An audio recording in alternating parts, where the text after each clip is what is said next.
नमस्कार, DD news पर आप देखना शुरू कर चुके हैं समाचारों के बुलेटिन। मैं हूं लाल चंद्र सिंह। अगले आधे घंटे में देखेंगे देश और दुनिया की तमाम बड़ी खबरें, लेकिन सबसे पहले इस समय की हेडलाइंस।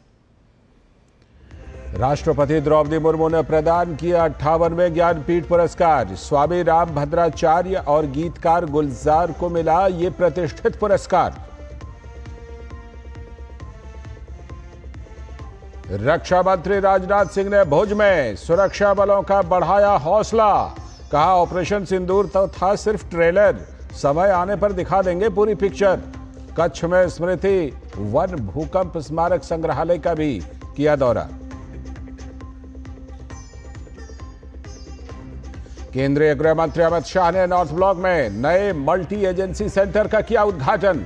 कहा, ऑपरेशन सिंदूर प्रधानमंत्री के दृढ़ राजनीतिक इच्छा शक्ति और हमारी तीनों सेनाओं की अचूक मारक क्षमता का अद्वितीय प्रतीक। पाकिस्तान का साथ देने पर घिरा तुर्की और अजरबैजान। व्यापारियों के संगठन CAIT ने किए फैसले। दोनों देशों के उत्पादों का देशव्यापी बहिष्कार। तुर्की और अजरबैजान से आयात निर्यात करेंगे बंद। और पूरा देश कर रहा है हिंद की सेना के शौर्य को नमन। ऑपरेशन सिंदूर के नायकों के सम्मान में देश भर में निकाली जा रही है तिरंगा यात्रा। केंद्रीय मंत्री एल मुरुगन ने कहा, पाकिस्तान की नापाक हरकत का सेना ने दिया मुंह तोड़ जवाब।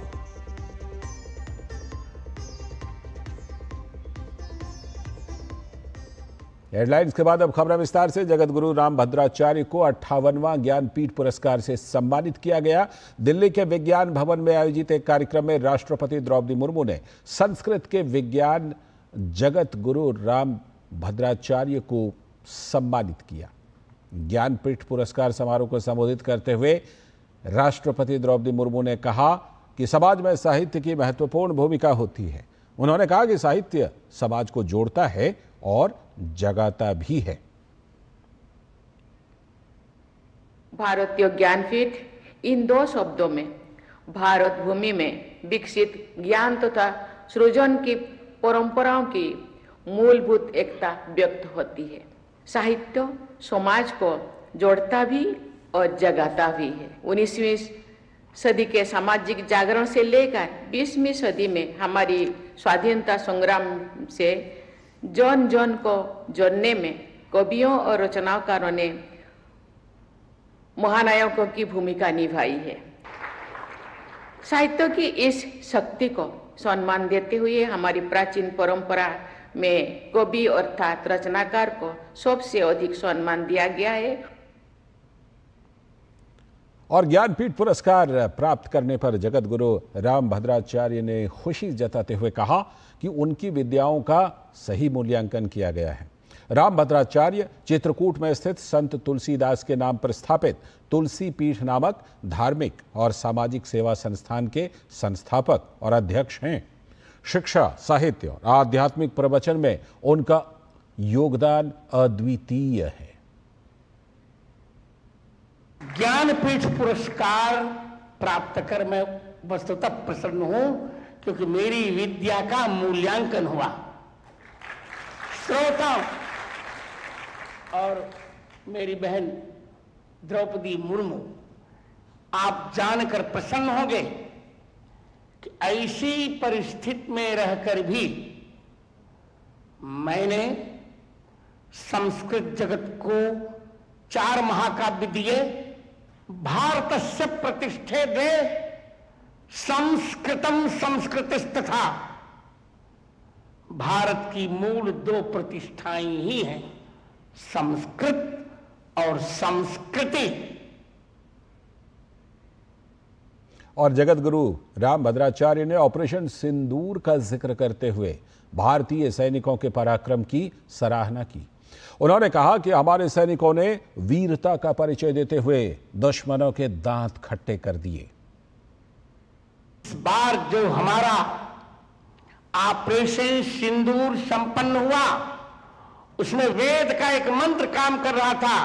योस्मान धूर्वती तम धूर वयम वयम धूर्वामः। जो हमें मारना चाहे उसे हमें पूर्ण रूप से समाप्त कर देना चाहिए। मेरे मित्र, भारत के यशस्वी प्रधानमंत्री नरेंद्र मोदी ने तीनों सेनाओं के सहयोग से ऐसा अचूक प्रयोग किया, एक भी व्यर्थ नागरिक नहीं मारा गया और शत्रु के दांत खट्टे हो गए। और अब अगली बड़ी खबर, रक्षा मंत्री राजनाथ सिंह गुजरात के भुज में स्मृति वन भूकंप स्मारक पहुंचे। साथ ही इस संग्रहालय का उन्होंने अवलोकन किया। राजनाथ सिंह ने कहा कि यह संग्रहालय देश का ही नहीं बल्कि विश्व का एक गौरव है। जो कुछ भी यहां देखा है वो अद्भुत और प्रेरणादायक है। साल 2001 में गुजरात में जो भूकंप आया था उसमें हताहत हुए लोगों की स्मृति में ये स्मृति वन बनाया गया है। यह म्यूजियम देश का ही नहीं बल्कि एक विश्व का एक गौरव है। वर्ष 2001 में गुजरात में जो भूकंप आया था उसमें हताहत हुए लोगों की स्मृति में बना यह स्मृति वन इस गुजरात प्रदेश की स्पिरिट और रेजिलेंस का यह प्रतीक है। और हम सभी जानते हैं, समस्त देशवासी जानते हैं कि इस स्मृति वन के निर्माण के पीछे प्रधानमंत्री श्री नरेंद्र मोदी जी का विजन और इंस्पिरेशन, उनकी दूरदृष्टि और प्रेरणा स्पष्ट रूप से दिखाई देती है। मैं प्रधानमंत्री मोदी जी को धन्यवाद देता हूं कि उन्होंने इसके निर्माण की प्रेरणा दी ताकि हर भारतवासी को गुजरात के लोगों की प्रबल इच्छा शक्ति के दर्शन हो सके। और मैं ये कह सकता हूं यह देश के लिए भी एक प्रकार का गौरव है यह म्यूजियम। और इससे पहले रक्षा मंत्री ने भुज एयरबेस का दौरा कर जवानों से मुलाकात की। इस दौरान रक्षा मंत्री ने कहा कि ऑपरेशन सिंदूर के दौरान हमारी सेना ने जो कुछ किया उसने पूरे देश को गर्व से भर दिया है। राजनाथ सिंह ने कहा कि जितनी देर में लोग नाश्ता पानी निपटाते हैं उतनी देर में तो भारतीय वायुसेना ने दुश्मनों का ही निपटारा कर दिया।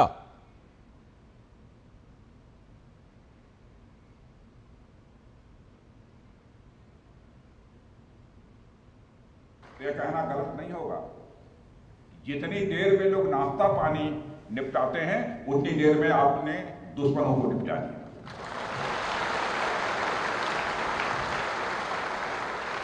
आपने दुश्मनों की जमीन पर जाकर आपने मिसाइलें गिराई है। उसकी गूंज केवल भारत की सीमाओं तक ही सीमित नहीं रही है बल्कि सारी दुनिया ने सुना है मेरे दोस्तों, सारी दुनिया ने सुना। और वास्तव में वह गूंज सिर्फ मिसाइल्स की ही नहीं थी, वह गूंज थी आपके शौर्य की और भारत के सेना के जवानों के पराक्रम। साथ ही रक्षा मंत्री राजनाथ सिंह ने कहा कि ऑपरेशन सिंदूर अभी खत्म हुआ नहीं है। जो कुछ भी हुआ वो तो सिर्फ एक ट्रेलर मात्र था। मैं यहां साफ कहना चाहूंगा कि ऑपरेशन सिंदूर अभी खत्म नहीं हुआ है। जो कुछ भी हुआ वह सिर्फ एक ट्रेलर मात्र था। अब जब समय आएगा, जब भी सही समय आएगा तो हम पूरी पिक्चर भी दुनिया को दिखाएंगे। और अब आज की अगली बड़ी खबर, केंद्रीय गृह मंत्री अमित शाह ने आज नई दिल्ली में नॉर्थ ब्लॉक में नए मल्टी एजेंसी सेंटर MAC का उद्घाटन किया। इस अवसर पर गृह मंत्री ने कहा कि ऑपरेशन सिंदूर पीएम मोदी जी की दृढ़ राजनीतिक इच्छा शक्ति, सूचना एजेंसियों की सटीक सूचना और हमारी तीनों सेनाओं की अचूक मारक क्षमता का अद्वितीय प्रतीक है।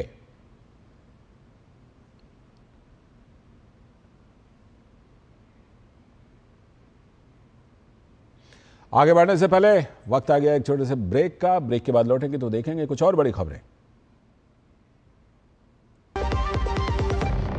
असम का चाय वर्ल्ड फेमस है, सबको पता है। चाय बहुत आगे जाएगी, विश्व में नंबर 1 में रहेगी। 200 glorious years of Assam tea. The saga will continue for many more centuries to come.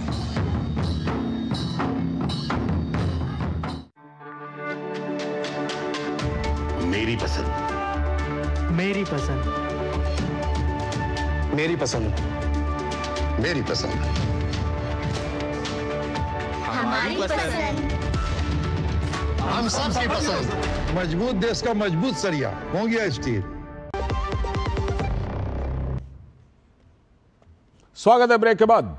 आगे की बड़ी खबरों में, भारत ने पाकिस्तानी आतंकवादियों के खिलाफ ऑपरेशन सिंदूर सफलतापूर्वक चलाया, जिसमें भारतीय वायु सैनिकों ने बेहतरीन प्रदर्शन किया, जिसके बाद कई देश अपने आर्थिक हित साधने के लिए भारत के खिलाफ दुष्प्रचार करने में लगे हुए हैं। अमेरिका और ब्रिटेन की मीडिया राफेल लड़ाकू विमानों के बारे में गलत और भ्रामक खबरें फैला रही हैं। तो फ्रांस में भारत के पूर्व राजदूत जावेद अशरफ ने कहा कि कई देश अपने वाणिज्यिक हितों के मद्देनजर ऐसी खबरों को फैला रहे हैं। Without actually waiting for facts to come out. Now, remember, this is the narrative they have put out. And I have seen how much this has gained traction in the Anglo-Saxon, particularly the US and the British media. My take on this is that a lot of this has to do with commercial interests. They were particularly targeting one aircraft, and that is because they see an international competition from that aircraft for different markets. तो बहुत कुछ चलता रहता है युद्ध के दौरान और सैन्य कार्रवाई के दौरान। और भारतीय सेना के ऑपरेशन सिंदूर के दौरान मुरीदके में स्थित जिस आतंकवादी प्रशिक्षण केंद्र को मिसाइल से उड़ाया गया था, वो सरकारी स्वास्थ्य और शिक्षा कॉम्प्लेक्स परिसर के अंदर था। इस बात की तस्दीक खुद वहां की मीडिया कर रही है, जिसके वीडियो सोशल मीडिया पर सामने आ रहे हैं। पाक पत्रकार की रिपोर्ट में बताया गया है कि 1987 में इस बिल्डिंग का निर्माण हुआ था और उस समय ये एक मस्जिद थी। पाक मीडिया की इस रिपोर्ट में ही साफ हो जाता है कि पाकिस्तान की सरकार ने कैसे इस आतंकी कैंप को संरक्षण दे रखा था। आतंक की इस नर्सरी को भारत ने अब खंडहर बना दिया है। भारतीय सेना ने 7 मई को ऑपरेशन चलाकर पंजाब प्रांत के शहर मुरीदके में कई आतंकी ठिकानों को निशाना बनाया था, जिनमें से एक मरकज़े तैयबा मस्जिद भी शामिल थी। यहां आतंकियों को पाकिस्तानी सरकार के नाक के नीचे प्रशिक्षित किया जाता है। हालांकि भारतीय हमले में मस्जिद पूरी तरह से ध्वस्त हो चुकी है और खंडहर में बदल गई है। 2 मंजिला इमारत के खंभे भी ढह चुके हैं।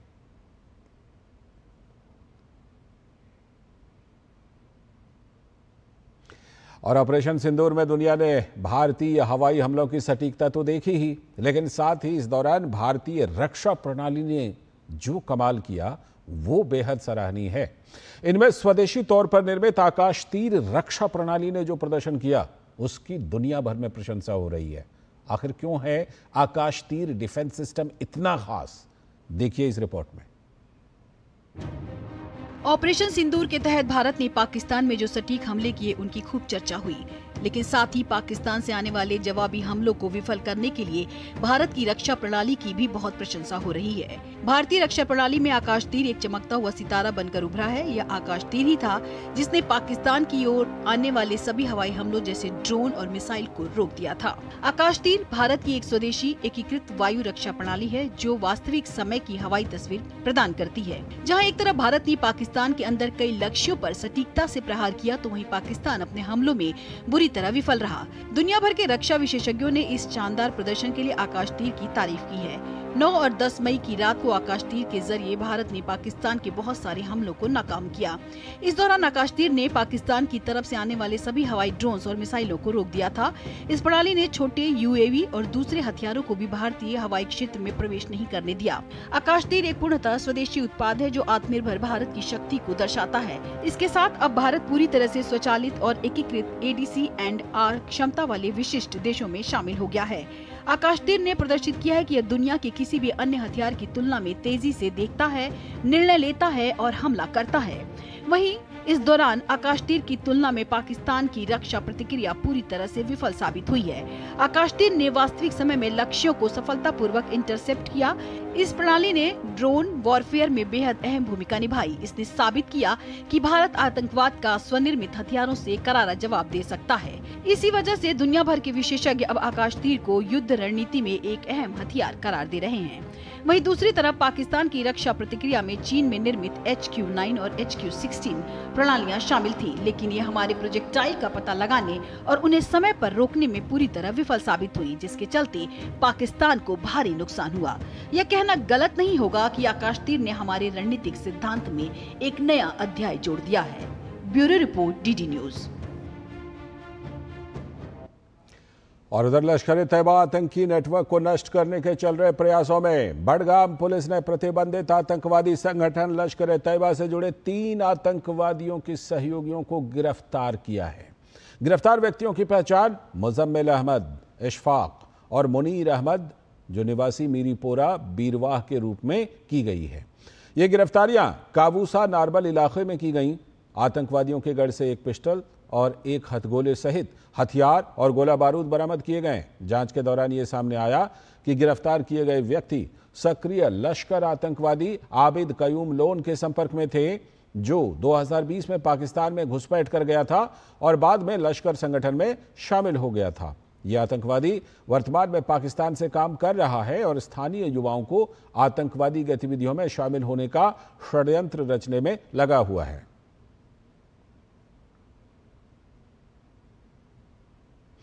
और अब बात तिरंगा यात्रा की।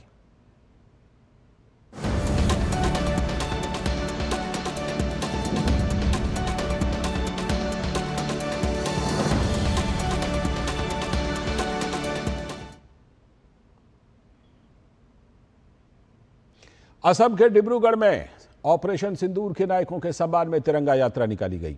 केंद्रीय मंत्री सर्बानंद सोनोवाल इस तिरंगा यात्रा में शामिल हुए। चौकी डिंगी से शुरू हुई यात्रा ASTC बस स्टैंड पर समाप्त हुई। इस कार्यक्रम में नहरकटिया के विधायक तरंगा गोगोई, लाहौवाल के विधायक विनोद हजारिका, अन्य गणमान्य व्यक्ति और कई संगठनों ने भाग लिया। केंद्रीय मंत्री सर्बानंद सोनोवाल ने कहा कि ऑपरेशन की सफलता में सेना की महत्वपूर्ण भूमिका रही। उन्होंने भारतीय सेना के प्रति आभार व्यक्त किया और कहा कि हर भारतीय को उनकी ताकत और बहादुरी पर गर्व है। आतंकवादी के खिलाफ हमने जो लड़ाई लड़ी, इस लड़ाई में प्रचंड जीत हुई।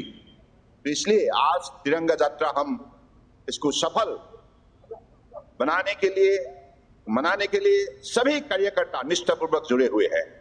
तो इसलिए आज भारत माता की शक्ति दुनिया ने देखी है और हमारे देश के आदर्शवादी नेता, सबसे शक्तिशाली नेता, विश्व का सबसे लोकप्रिय नेता मोदी जी के नेतृत्व में आज भारत दुनिया का एक बहुत बड़े शक्तिशाली राष्ट्र के हिसाब से उभर के आया है। तो इसलिए हम सब गर्व महसूस करते हैं। और महाराष्ट्र में नागपुर के कामठी में भी तिरंगा यात्रा निकाली गई। यात्रा में बड़ी संख्या में सेवानिवृत्त सैनिक और आम जन भी शामिल हुए। ऑपरेशन सिंदूर की सफलता का जश्न मनाने के लिए लोगों में खासा उत्साह देखा गया। ये यात्रा जय स्तंभ चौक से मोटर स्टैंड और नेताजी चौक तक चली। भाजपा के प्रदेश अध्यक्ष चंद्रशेखर बावनकुले ने इस यात्रा का नेतृत्व किया। यात्रा का शुभारंभ डॉक्टर बाबा साहेब आंबेडकर को पुष्पांजलि अर्पित करके एवं श्रद्धांजलि देकर किया गया। जगह जगह लोगों ने इस यात्रा का स्वागत किया। यात्रा का समापन कामठी के नेताजी चौक पर नेताजी सुभाष चंद्र बोस की प्रतिमा पर माल्यार्पण और श्रद्धांजलि अर्पित करने के साथ हुआ। इस यात्रा में भारतीय शस्त्रों की प्रतिकृतियां भी रखी गई थीं, जो आकर्षण का केंद्र रही।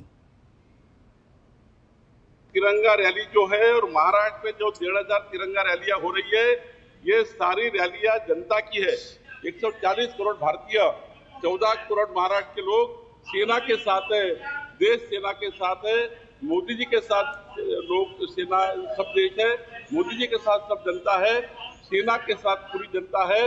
और सेना जो भी इसके बाद निर्णय करेगी, जैसा मोदी जी ने कहा है, सेना को पूरी छूट दी है। इसके बाद दहशतवाद होगा वो युद्ध समझा जाएगा, ये जो मोदी जी ने कहा। इसलिए ये तिरंगा यात्रा के माध्यम से पूरा भारत का नागरिक मोदी जी के साथ है, पूरा भारत की जनता सेना के साथ है। और ऑपरेशन सिंदूर की सफलता के बाद सेना का मनोबल बढ़ाने और उनके शौर्य के सम्मान में देश भर में तिरंगा यात्रा का आयोजन किया जा रहा है। और इसी क्रम में ग्वालियर में भव्य तिरंगा यात्रा का आयोजन किया गया। देशभक्ति की भावना के साथ हजारों लोगों ने भारत माता की जय के नारे लगाए।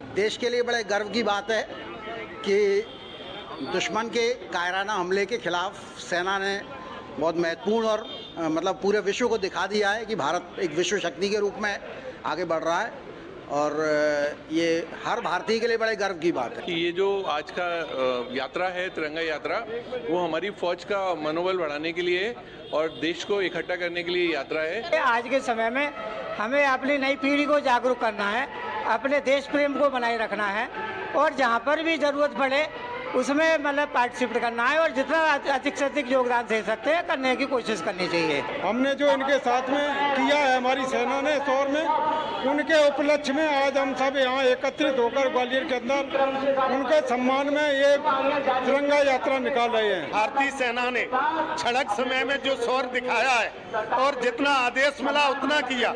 अगर युद्ध डिक्लेयर हो जाता और युद्ध की घोषणा नहीं हुई थी तो पाकिस्तान हम 3 दिन में फतेह करके दिखा। मुझे बहुत अच्छा लग रहा है इस तिरंगा यात्रा में भाग लेकर और मैं ये कहना चाहूँगा कि जैसे कि आपको पता है कि अभी पाकिस्तान और इंडिया के बीच में वॉर चल रहा था, तो अभी जो हमारी एयरफोर्स है उसने एक ऑपरेशन जारी किया था, जो ऑपरेशन सिंदूर, जिसने उसको ईंट का जवाब पत्थर से दिया था। तो मैं यही कहना चाहूँगा कि हमारी जो एयरफोर्स है और हमारी तीनों विंग्स है वो बहुत अच्छा उन्होंने योगदान दिया है। और ऑपरेशन सिंदूर की शानदार सफलता को लेकर देश भर में भारतीय सेना के प्रति सम्मान का माहौल देखने को मिल रहा है और सेना के शौर्य पराक्रम को लेकर देश भर में तिरंगा यात्रा निकाली जा रही है और इसी क्रम में कुरुक्षेत्र में भी एक भव्य तिरंगा यात्रा का आयोजन किया गया। इस दौरान बड़ी संख्या में स्थानीय लोगों ने तिरंगा यात्रा में हिस्सा लिया। हर हिंदुस्तानी को गर्व महसूस हो रहा है कि हमारे प्रधानमंत्री जी ने और हमारे अमित शाह जी ने ऐसा कर दिखाया, पूरा वर्ल्ड आज हमारे देश का लोहा मानने लगे। जो 22 तारीख को जो यहाँ हमला हुआ था हमारे आतंकवादियों का हमारे भाइयों पे, बहनों पे, उसका बदला लिया है भारत के हमारे सैनिकों ने और उसके लिए हम उनका बहुत बहुत आभारी हैं, देश की सेवा के लिए, जनता की सेवा के लिए। और मोदी जी और जो 3 सेनाओं के अध्यक्ष हैं उनको मेरी ओर से बहुत बहुत शुभकामनाएं। हमारे इलाके से पूरे कुरुक्षेत्रवासी और आसपास के सभी पूरे जिले के जो लोग यहाँ एकत्रित होकर के यहाँ हम तिरंगा यात्रा निकाल करके भारतीय सेना को नमन करते हैं और सभी हमारे जो सैनिक हैं उनको भी हम अभिवादन करते हैं, नमन करते हैं। यह भारत माता का उज्जवल भविष्य है, यह नया भारत है। और ऑपरेशन सिंदूर की ऐतिहासिक सफलता को लेकर हरियाणा के हिसार में भी तिरंगा यात्रा निकाली गई। हिसार में तिरंगा रैली में बड़ी संख्या में स्थानीय लोगों ने हिस्सा लिया। इस तिरंगा यात्रा में राज्यसभा सांसद किरण चौधरी भी उपस्थित रहीं। इस दौरान उन्होंने कहा कि भारत ने प्रधानमंत्री के नेतृत्व में पाकिस्तान को करारा जवाब दिया है। जो कार्रवाई हमारे सशक्त फौजी भाइयों ने करी और जो हमारे सशक्त नेतृत्व ने जो उनको पूरी खुली छूट दी, उसका कारण ये है कि पाकिस्तान को वो सबक सिखाया गया है कि आने वाले समय में पाकिस्तान 10 बारी सोचेगा अगर कोई दुस्साहस करने की कोशिश करेगा। और भारतीय सेना और भारत सरकार के समर्थन में दृढ़ता से खड़े होने के संदेश के साथ महाराष्ट्र के जलगांव में भी भव्य तिरंगा यात्रा का आयोजन किया गया।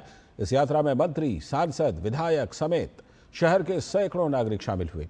इस तिरंगा यात्रा की शुरुआत जलगांव शहर के मध्य स्थित डॉक्टर बाबा साहेब अम्बेडकर की प्रतिमा को श्रद्धांजलि अर्पित कर की गई।